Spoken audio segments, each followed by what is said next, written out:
Let's get ready to rumble!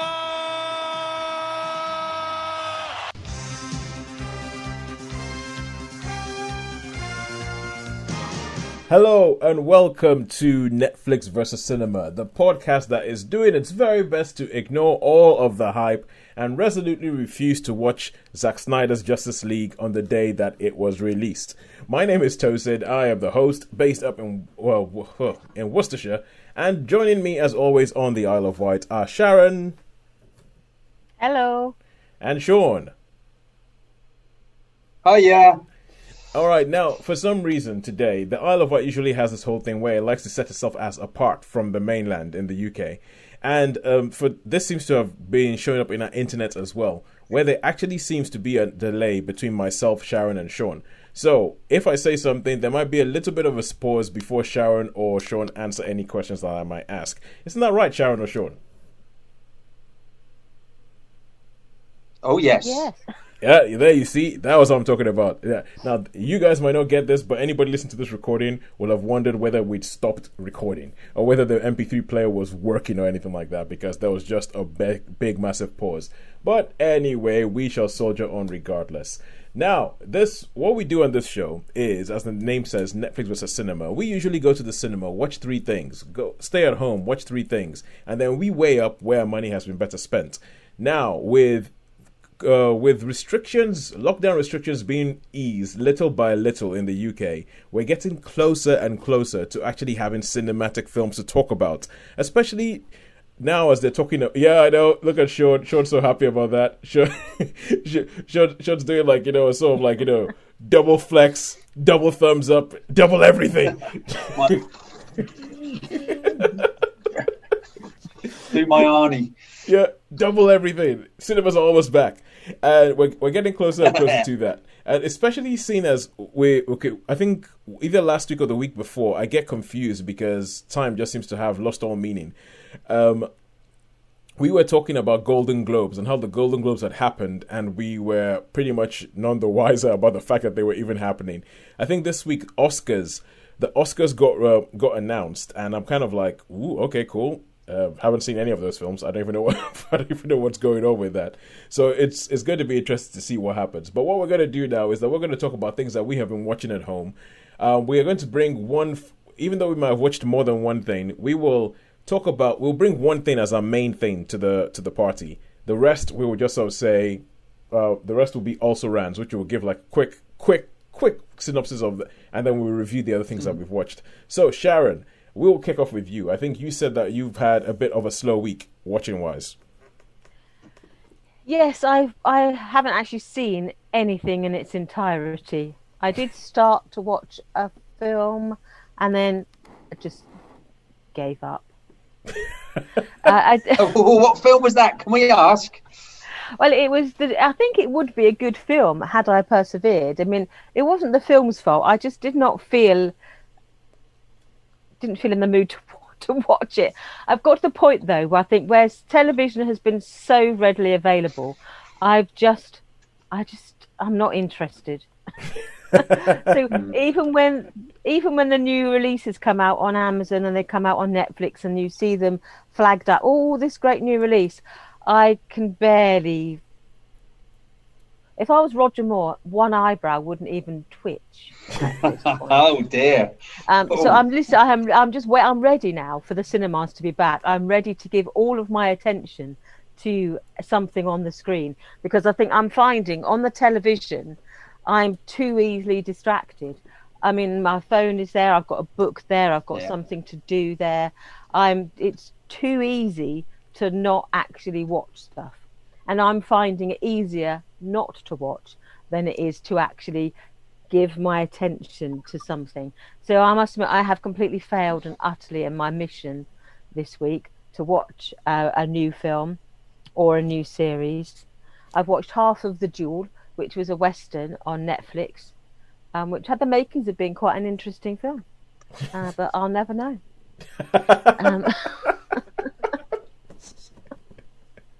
I've just lost my mojo. I'm sorry, I just lost my mojo. I just lost my mojo. No. It does happen. I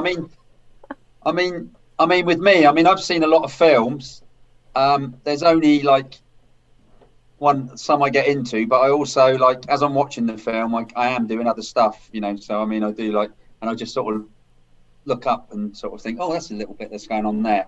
But then there's some that I really think, well, okay, if it grabs me straight away, I'm gonna watch it. And there was one which that perhaps I'll talk about tonight, which I was like, ooh.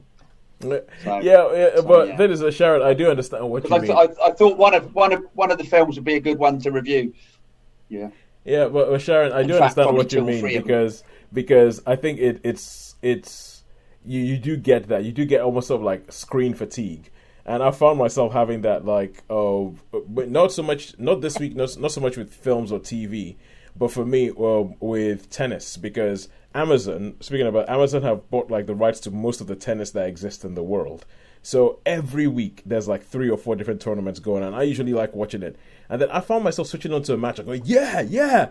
And after about 3 points going, oh, no, I just can't be bothered. I just can't be bothered. I'm going to go read a book. I'm going to go lie down. I'm going to go, hang out with my wife or something. I'm going to go do something else. I just can't be bothered with the screen right now. So I totally understand that. So don't worry. You can just quiz Shaun and I about the things that we watched. So Shaun, what were the things that you were talking about that you said that you've watched this week? Okay, well, I've seen rather a lot, but I mean, I could go through them. I could probably talk about, but the ones that I've watched, which I could do a few more comments on, was I don't know. Do you want me to run through them all and just concentrate on the two? Run through them, and if you go on too long, we'll tell you to move on. All right, so the ones I've watched, right? Okay, I've had to write them down because I've been watching so many, I've had to write them down because otherwise I just totally forget. Yeah. So last night there was one I watched called Vantage Point, which was 2008 film. Yeah, I know that. You might have seen that. I don't think we've talked about it before, though, have we? I don't think we have. No, I don't think we've ever spoken it on all the podcasts we've been on. I don't think we've ever spoken about Vantage Point. Yeah. But you've seen Vantage Point. Yeah, I've seen Vantage Point. It's kind of like a sort of Rashomon thing where the film keeps rewinding back to the beginning to show you. That's it. You've got it. Yeah, to show you the. That's it. Yeah, it's kind of like an American president is visiting somewhere in Spain.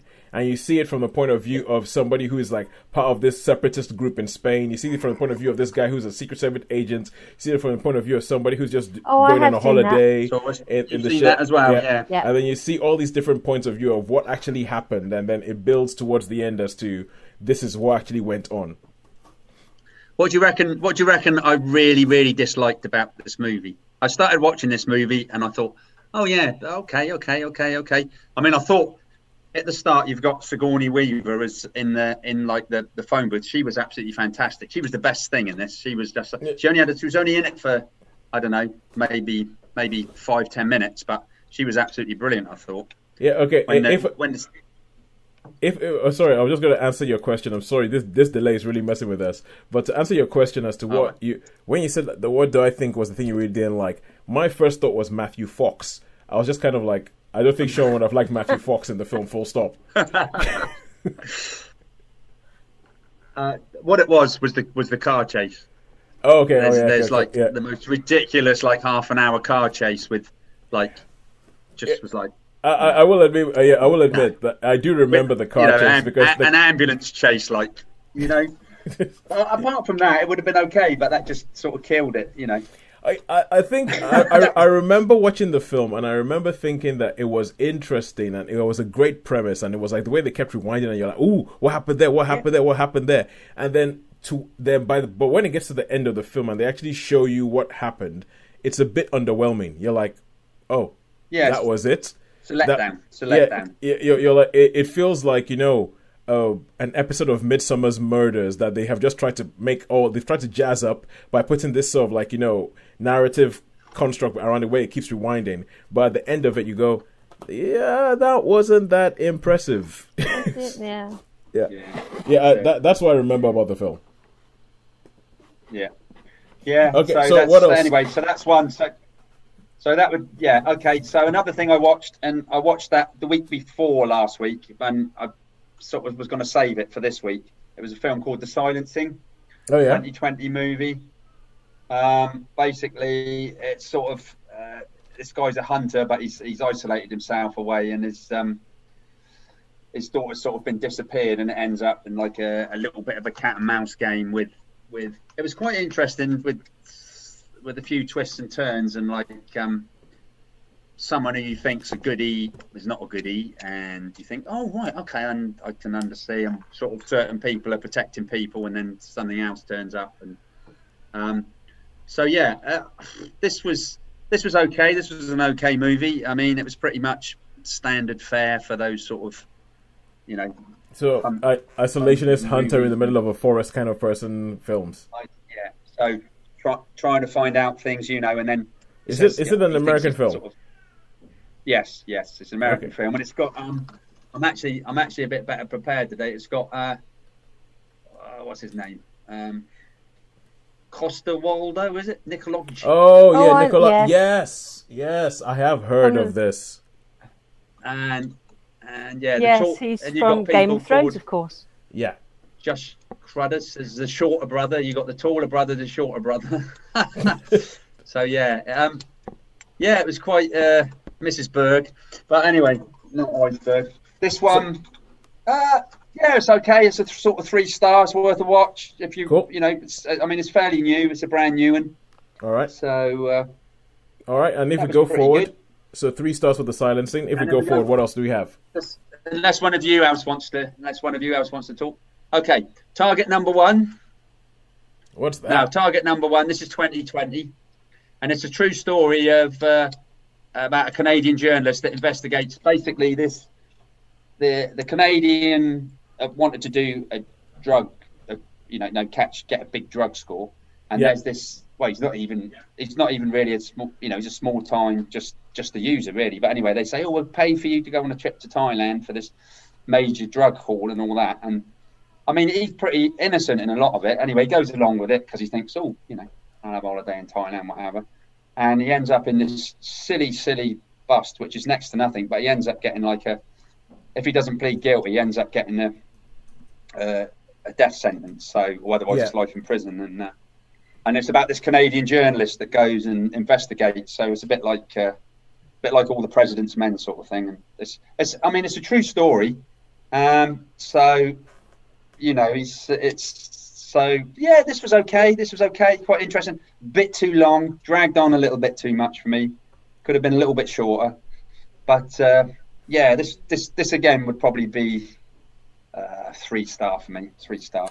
Yeah, it seems like I'm not sure if that kind of film is making a comeback, but there was a period where there seemed to be all the rage of, American person gets locked up in Southeast Asian prison for what the Americans see as, that was nothing. Why did you lock him up for that? And then the Americans have to go out there and fight the good fight and then get the person released. There seemed to be a period where that film was very much in fashion. It could have been subtitled "Don't Go on Holiday," but.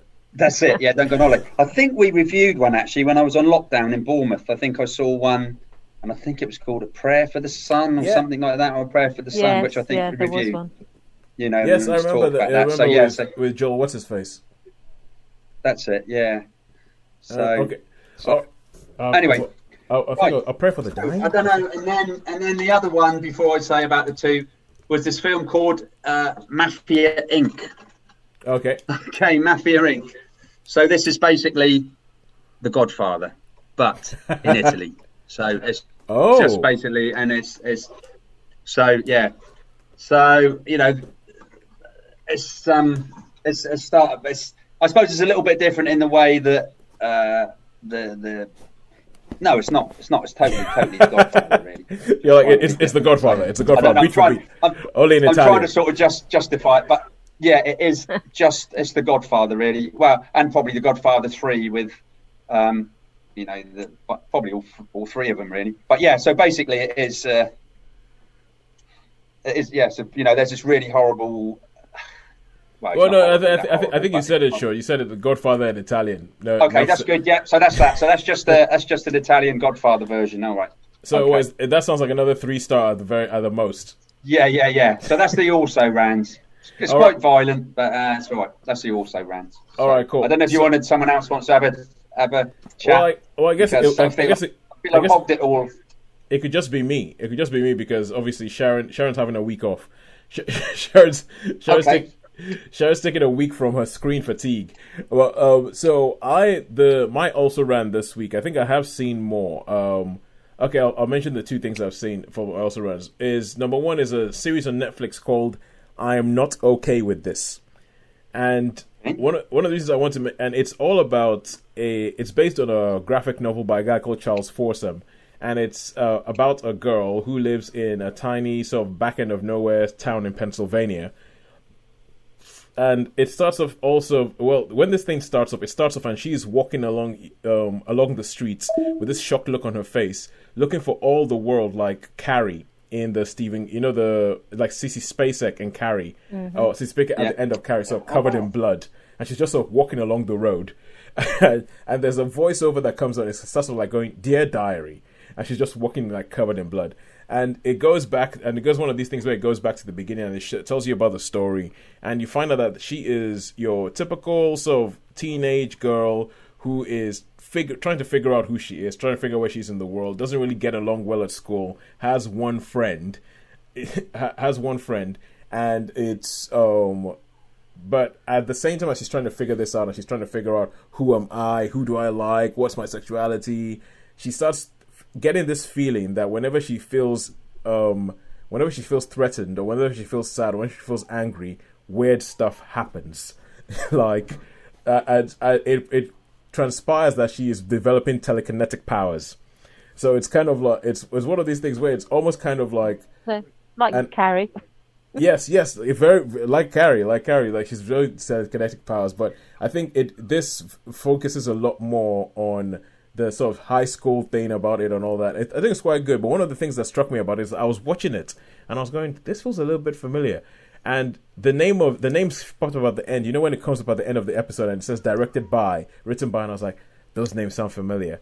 And even before I looked it up, I was like, this feels a little bit like the end of the effing world, which I reviewed a couple of weeks back. Turns out, written by the same guy, directed by the same guy, only that instead of being set in the UK this time, this is set in America.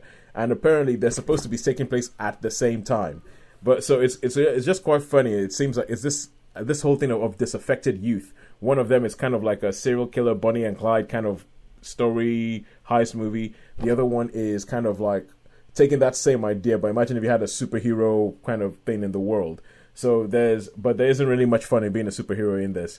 There's a guy that likes Sydney, the girl. There's a guy who likes her, and he's like, "Oh, we're gonna test your powers. And she's like, "No, I'm just gonna hurt people." And it's intriguing. It's really intriguing. There's 7 episodes. There were supposed to be 8, but then COVID hit, so they couldn't finish filming the 8th episode. And now, because of COVID, they've cancelled the entire thing. So there's not going to be a season 2, even though they're already agreeing into season 2, because it would be interesting to see where the storyline would go. So I'm going to have to buy the comic and read that. I would give it probably just about a 4. Just about a 4 out of 5. I think there's some tropes that it's subverts and all that. Yeah, so I'm not all okay with this. The other thing I watched is Unforgotten. Oh, sorry, I was going to say, there's hints of Heroes about that as well, isn't there?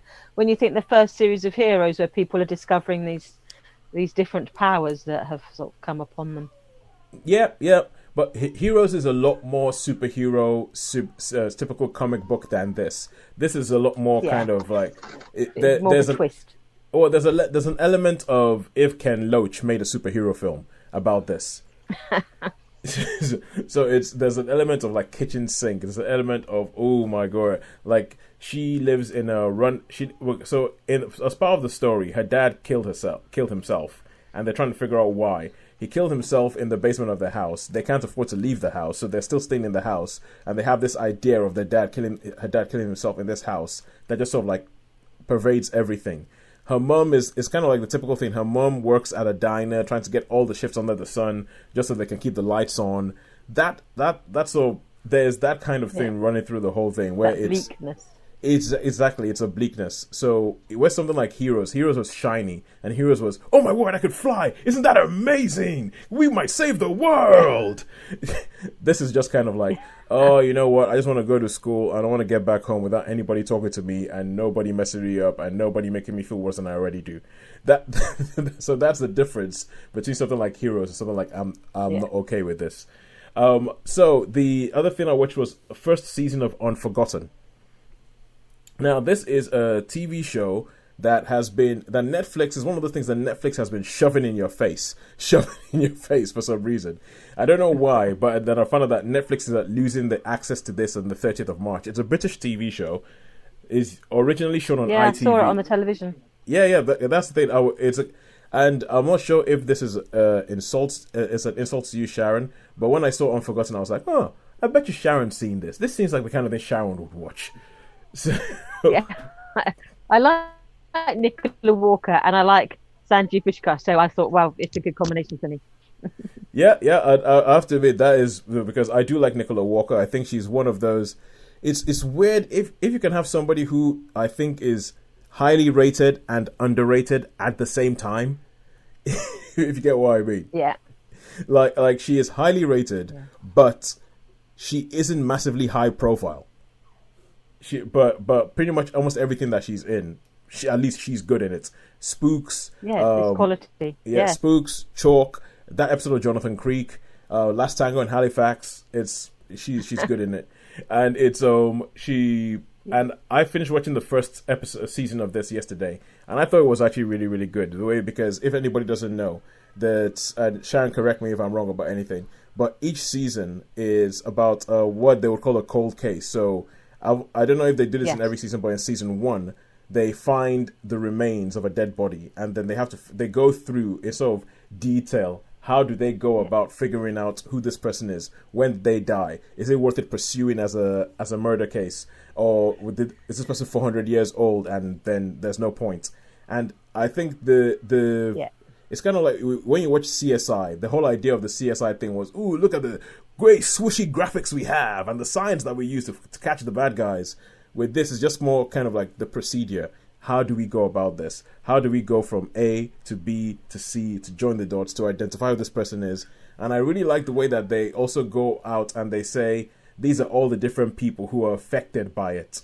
Because 40 years have passed since this murder, but these are all the different people who led to the murder and how their lives are carried on and have been affected or not by this murder. I really like the first season. I kind of understand why everybody talks about it now. I would give it a low 4, high 3. And now we'll go back I would agree with that. Yeah, low 4, high 3. And we go back to Shaun, who is beginning to get the ants in the pants move. That means I haven't spoken for 5 minutes. Oh, sorry. Yeah. I'm a bit like that today. I think that I had a cornetto earlier. I think that must be getting that sugar rush must be sort of starting to hit now. So I had a nice cornetto and a bun like. All right, so Shaun, what is the thing that you are bringing to the table? What is the thing that you're going to say? This is the one I want to talk about this week. Okay, well, there's 2 I've watched. So I mean, there's one that's really, really recent, which I watched. Which is SAS Red Notice, which I can save to next week if you want, because I've got a fair old bit to say about it. Okay. But the other one I wanted to talk about really was a film called Rust Creek. Okay. Now, this film called Rust Creek is from 2018, and it's a story of a sort of a college girl. She's going for a job interview. She takes a wrong turn. She's in Kentucky. She gets sort of caught in the forest, and so then something happens. Now I was looking at the actress in this, and I thought, where do I know you from? Where I've seen you. I can't place you. And then I thought, where's it from? So I had to look it up, obviously. Mm-hmm. And it is the girl in Sea Fever. You know, I spoke about Sea Fever. Yes, Sea Fever. You spoke about last week. About Sea Fever. It's her. It's Hermione. So I've decided that I'm going to have to really, really like Hermione Corfield. All right. and she's great in this. She's way up. She's. I'll have to catch some other things. She's way up. But what I like about it is she's, like, she's not your average. I mean, she gets sort of. There's a couple of rednecky type people that are going to do stuff, which is why she has to go away. But she's pretty good at defending herself. I like what she does. I really like what she does. But she has to do that, and she gets away, and that's when she gets sort of caught in the forest. And of course, being there's no signal on her phone, and guys that she's, one of the guys. So is this is this more of like a horror slasher stalker film? Yeah, more like a thriller. Yeah, like basically. I mean, it sort of gets deeper and deeper. So basically, yeah, it starts off. These two guys, they're going to try something on with her. She manages to fend them off, pegs it into the forest, and then, of course, she's been a little bit injured. She's got a little bit injured, so she anyway, she stumbles across the forest and she gets around, and then she finds that they've got rid of the car. And of course, a missing point's gone out to the local police, and they go, "Oh, we got to sort this out before." So you've got a few interesting twists in there with the police, because you've got good police and you got not so good police who don't want the FBI involved because of things that are going on. So there's quite a few little plot twists and things, and then she comes across this like trailer in the middle of the forest and there's a strange loner guy who's and his place, obviously he's making drugs, because it's like in there he's and I'm assuming, I mean, it doesn't say this at the beginning, but I'm assuming she's like a chemistry major or something like that, because she knows sort of some of this stuff about what can hurt, what burns, what doesn't, was it? Yeah. So of course you can imagine there's going to be the confrontation where sort of things happen. It's. Pardon? So it sounds a little bit like there's a. She's going to go all She-Rambo on them. Yeah. Yeah, she's not. But no, she's not. Oh, she is.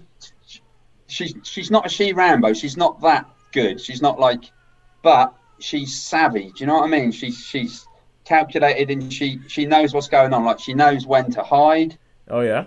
She knows when not to say anything. She knows. Do you know what I mean? She works it out. She works out. It sounds like there's an element of deliverance about this. Yeah. Southern Comfort, Deliverance, all those sort of films, but not quite as. I think it's more subtle. This one's more subtle. Okay, and normally it's not like the screamy things. She really thinks about what she's doing, even though she's injured. Yeah. And she might be, and she can, obviously there's scenes where, we've got to find her, and the people are coming, and she thinks about what she's going to do. She's not going to run for it. She's going to actually conceal herself, and I really like that. And yeah, she's I really, really like her as an actress. And as I say, this is the second one that I've seen her in. Possibly I see she's been in some other things, like I think she was in Mission Impossible and things. I enjoyed this one. I didn't think I was going. This is one that I started watching, and I thought, someone's really thought about this, because normally it can start off like that, and you think, oh, I know where this is going. I know exactly where this is going to go. This is going to go, screamy, run around, get caught, get escaped. People can turn up, all this and that. But no, for me, this one was well thought out, and I thought there were some really, really tense moments in it. All but right. It was sensible. Sorry, that's my sensible head on it. There wasn't anything in this. Maybe I could have picked up something towards the end, but it was no. And then because I thought, oh, could that happen? No, sure. And then I thought, well, yeah, it could. It could in from you. That sorry, is I'm high going praise. off. Yeah, go on. That is high praise. That's high praise indeed. It was sensible. So I'll give it. It was sensible, yeah. So I'll give this one a 4. Oh, cool. Good stuff. Yeah, sensible, a real good, sensible movie, well thought out, well crafted, quite an interesting film. Okay, so that's a 4 for Rust Creek. I'm not sure if you guys can hear it, but I have a baby going off in the background. But yeah. I have a baby going off in the background. Yeah, we can hear her. Yeah. Okay. Cool. I wasn't sure. I was like, yeah, she's been getting louder and louder, which apparently is a good thing. But Yeah. Sing, baby, sing. Yes, it is. All right, cool. So Hermione Corfield, Shaun has found a new muse. Yes, All right. I have. Exactly. Thanks for that, Shaun. Now, shall we carry on to the final thing, which is something I saw the one I'm bringing forward this week. That I'm saying, okay, this is what I want to talk about above everything else, and it's another one from my Netflix list where I've decided, you know what, I've had these things on my Netflix list. Like, I put things on the list and I never watch them, so I'm going to actually start watching things on my Netflix list. And it's a film called Moxie. This only got released last week. I immediately put it on my Netflix list and I thought, let's just get it off. And this is a film directed by Amy Poehler, who is probably best known as a performer. She's better known as a performer, as an actress. She was in, if you've ever seen the TV show Parks and Recreation, she played Leslie Knope, the lead character of Parks and Recreation. She was in Blades of Glory. She was in Mean Girls as the mom. And this is a film that is about, it's about essentially a feminist revolution happening in a high school.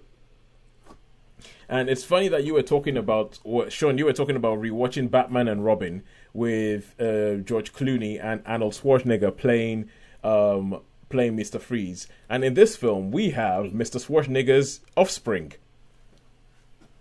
So there's somebody in the cast called Patrick Schwarzenegger. And obviously, once you see that last name, you're like, okay, there's not going to be that many people in showbiz with that last name. Sure enough, it is him. And you can see little bits of his dad in it. He's nowhere, obviously, because I think he doesn't live in a gym with steroids like his dad did, probably at his age. but you can look at him and go, oh yeah, I can totally see. And he plays the sort of like quarterback of the school and all that. But anyway, the story of this film is about the women. It's not about Patrick Schwarzenegger. It's actually made very clear that his character is a total idiot. But the story of the film is that they're in this high school, and in this high school, every year there's a list or a ranking that is released where the people, mostly on the American football team, come up with a list and they rank all the women in the school or all the girls in the school by, this is the most bangable girl, this is the one who's going to be the most, like, best housewife, this is the one with the best ass, and they rank all of them, and everybody in the school just kind of accepts it, like, and gets involved in it. Then a new girl comes to the school, and she is black, of sort of Latino heritage. And she starts asking, like, there's an early scene where they go, okay, who read The Great Gatsby? That was your thing. Who read The Great Gatsby? And they're like, oh, so, and the teacher even says, okay, we're going to start with a question that you have to ask now, whether it's relevant or not. How does this book represent women? And so the teacher sort of says that, and she's like, well, the real question is, why are we reading this book at all? Because you say it's supposed to be about the American dream, but it's written by a rich white guy about a rich white guy. And then the captain of the football team, Arnold Schwarzenegger's son, is so kind of, he just sort of cuts her off and just starts being like an absolute fill in the blank. He just starts being an absolute, and she goes to the principal of the school and says, I'm being harassed by this guy. And principal is like, oh, no. The principal, who's actually a woman, played by Marcia Gay Harden, and kind of goes, no. Oh, we don't use the word harassed, because if we use the word harassed, I have to fill out all this paperwork. So you're saying he was bothering you. And so it comes into this way. It's trying to make a commentary on a system that is inherently sexist, but everybody is just kind of allowing it, and it's just sort of like, because that's just how we do it. Or like, people say things about the people who are ranking all the women, going, oh, they just ignore them, and they'll leave you alone. And this girl is like, why should I have to ignore them? I'm not gonna lay low. Why should I have to do that?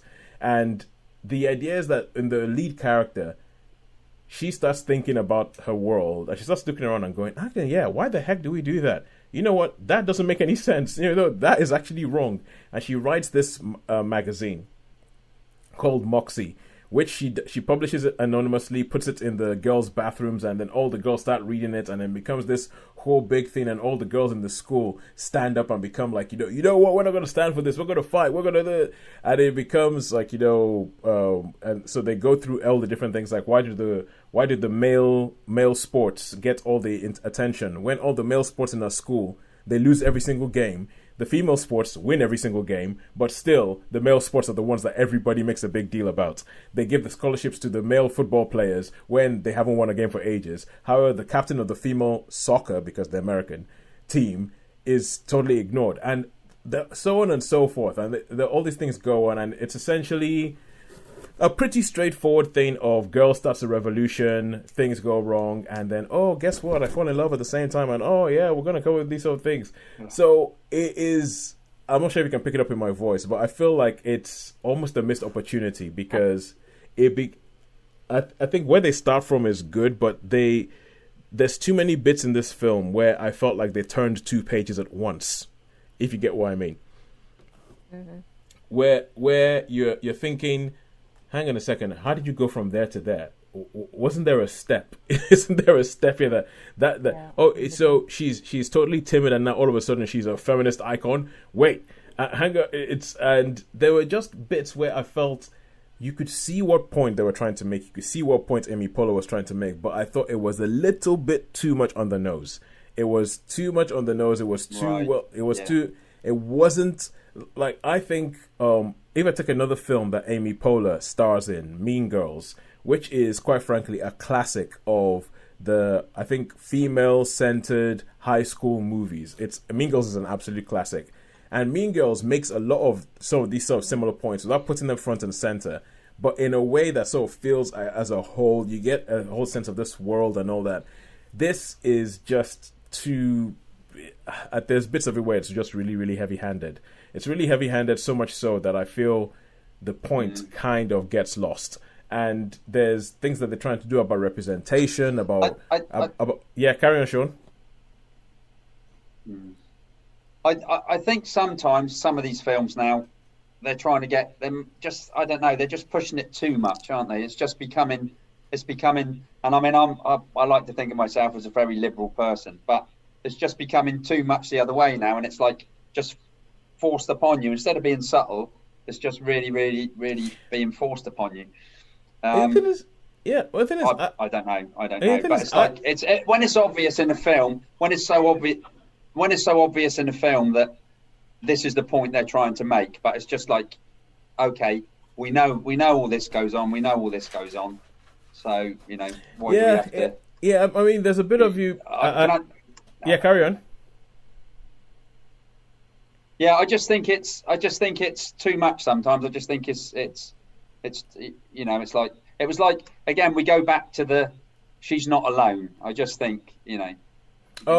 From Avengers Endgame. Yeah, she's not alone, and it's just like, okay. And I think I've spoken to a lot of people, and they said, you know, that's a bit of a.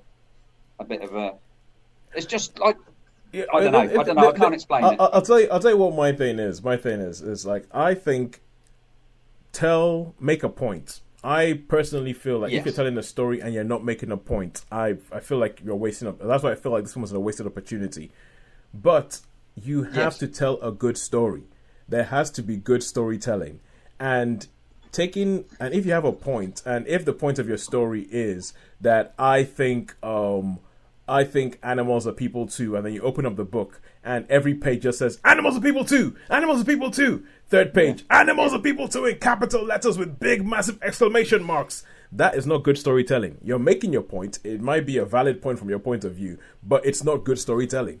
And I feel like there's some bits where in this film they just shove the point front and center without building a story around it. And there's bits where I feel like with some of the characters, I'm like, oh, hang on, wait, why would you do that? Like, there's a bit where one of the characters gets up on stage, and while they're doing this sort of like rally moment, and she just sort of starts speaking in Spanish, and I'm thinking, okay, I get this might be where you're trying to represent the fact that the actress is from South America, that you're trying to represent the fact that I think she might be Cuban, but how many people that she's speaking to can understand Spanish? So why is that there as a sort of like a rally?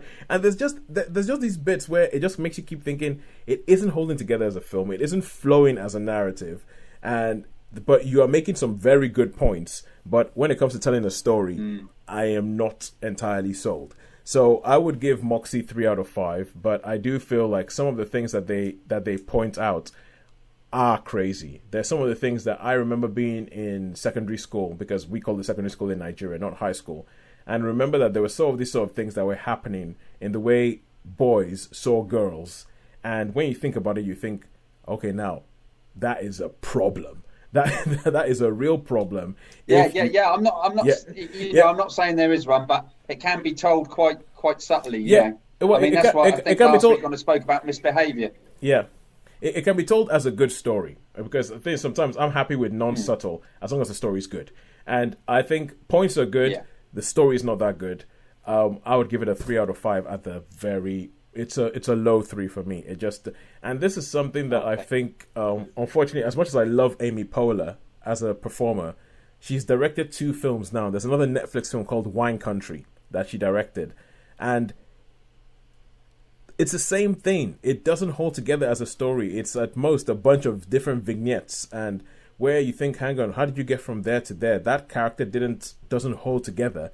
But you're putting all these vignettes together, and quite frankly, when you put the whole thing together for me to watch, I get a bit bored. So yeah, 3 stars, a low 3 for Moxie. Right, I believe that is everything that we have for this week. So, I mean, obviously, I said at the beginning of the show that we are avoiding talking about Justice League or Zack Snyder's Justice League, which we will go into next week when Shaun, you've already said that that's your evening sorted, isn't it? Yeah. Depending, I mean, it might be 2 evenings because it's rather long, so I might sort of. It depends if I can. If it grabs me, if it's changed, then I should watch it. But obviously, I should watch it in 2 parts. Yeah. What platform is that on for our listeners and Sky, for my benefit? That's on Sky. Yeah, on Sky Cinema. Yeah. So right. yeah, So, I mean, all the films I've watched have been on Sky Cinema. So I'm a bit like Tosin. Tosin is doing his. You must watch Netflix. This, whereas My Netflix I'm watching list. films. Yeah, I'm probably watching films that are on the actual Sky because of Sky TV. So yeah. Which is quite nice, Sky TV, because I get the sport as well. So I got the sport and the because yeah. I mean, there's a whole thing. There's a whole storyline behind how we now have another Justice League movie. There's a whole storyline about how the fact that it is 4 hours long. Why? Sharon, do you think any superhero movie ever needs to be 4 hours long? No. I mean, Avengers Endgame had 3 times the amount of superheroes in it, and it still wasn't even 3 hours long. And it's that sort of commitment is that sort of Lord of the Rings type level commitment, and you think, I don't know. Well, you know my feelings on it, so it'd be interesting to see. Yeah, I think they've totally reshot it, haven't they? Apparently, it's quite a different film. It's quite a different film from the first one. Now, the thing is now, Shaun, I'm interested because you're the person who watched Batman vs Superman in the cinema, and after we reviewed that, where we went in on Batman vs Superman, and we just sort of like talked about how much we thought it was stupid. Well, I might just be talking about me here, but I remember you not liking it. Then you went and watched the director's cut, where Zack Snyder went, "Oh well, there was another 30 minutes worth of stuff that you didn't see in the cinema, and it totally changes the story." And you watched that, and you went, "Oh, you know what? I actually what I liked. I thought it was all right." And I just thought, no, it's 30 minutes of extra rubbish that you're putting in there. Now he has gone and found a whole 3 hours of extra stuff that he didn't put in there in the first place. Well, that got taken out after he put it in the theatrical release, and he's put it in there. There's a bit of me that the main reason I'm going to be watching this film is because of curiosity. I just want to see what the heck. It's like an experiment. It's like some weird Frankenstein experiment to see what happens if we do this. It's a bit like how we talk about Netflix movies, and it's as if Netflix just goes, what happens if we give Spike Lee a budget and no supervision? What happens if we give Martin Scorsese a massive budget with no supervision? That kind of, and it's almost kind of like, what happens if we give Zack Snyder a whole bunch of money? And we'll go into, there's the reasons why they've actually finally made this. There's HBO Max in the States and blah, blah, blah, blah, blah. And there's a very cynical reason behind why this film exists. But we need to watch the film first. And I am not looking forward to spending 4 hours of my life watching this. I will come out here and I will say that I am of the mindset where I am going into this, and I am really hoping this is rubbish. I am really hoping this film sucks. I hope I am open enough to have my mind changed if it's actually good. But there's a bit of me that, because I feel like if this film, sorry. Yeah, let's keep our minds open. I'm trying hard. I've tried out. We'll see what happens. But until next week, when hopefully by that time, at least two of us and maybe Sharon would have seen Zack Snyder's Justice League. Carry Shaun. Yeah, it's such a shame with the lockdown thing, because Sharon could come round and we could watch it. We could watch it together. You could come around here and watch it on the big TV. Yeah. So yeah, I have to admit go on. Sorry. Yeah, some of my favorite film watching experiences have been watching terrible films and just laying into that. So you see, I'm already assuming this is going to be terrible. I'm really, really sorry. I'm really, really sorry. I'm really sorry that I'm already assuming it's going to be terrible. But yeah, I'll stop talking now. Yeah. It's always good that if you go in with the assumption it's going to be terrible, it's generally not so bad. You're generally pleasantly surprised. If you're really, really looking forward to something, sometimes it can be a major letdown. Yeah. Well, let me put it this way. There is no chance that I'm going to this really looking forward to it. No chance. So until next week, where we actually get to watch. You've still got another week. Yeah, I've still got another week. And you got another week to see what you think my top 10 movies were. Oh yeah, we totally didn't do that. I think I got to 4. I think I had 4 that I was absolutely positive about. Yeah. Okay. So you did really well. Okay. All right. But you can save it till next week again if you want. Yeah. Yeah, I've got to be honest with you. I did no work on that whatsoever. I don't blame you. All right, cool. So until next week, when we talk some Zack Snyder's Justice League, it is a goodbye from me. It's a goodbye from me. And it's a goodbye from me. We'll see you guys next week. Bye. Okay.